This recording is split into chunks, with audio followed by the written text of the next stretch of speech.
Hello மக்களே, அனைத்திந்திய அண்ணா திராவிட முன்னேற்ற கழகத்தை திராவிட முன்னேற்ற கழகம் மிகப்பெரிய அளவிலான வாக்கு வித்தியாசத்தில் தோற்கடிக்கும் என்பதை திமுகவின் தலைமை கூறியுள்ளது.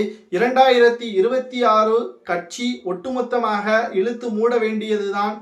திராவிட முன்னேற்ற கழகம் இரண்டாவது முறை வரலாற்று சாதனையை படைக்கும் என்ற தகவலும் தற்பொழுது கிடைக்கப்பெற்றுள்ளது. கடந்த 8 தேர்தல்களில் அதிமுக தோல்வியை மட்டும் தழுவியுள்ளது.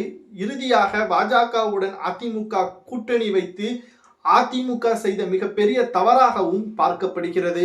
2026 திமுக என்னதான் பல கெடுதல்கள் செய்ததாக எடப்பாடி பழனிசாமி அவர்கள் வீதி வீதியாக பிரச்சாரங்களை மேற்கொண்டாலும் மக்கள் எடப்பாடி பழனிசாமி அவர்களுக்கு எதிராகத்தான் இருக்கிறார்கள் என்பதையும், திமுகவிற்கு ஆதரவாக மக்கள் இருப்பதை கருத்து கணிப்பின் மூலமாகவும் நம்மால் பார்க்க முடிகிறது.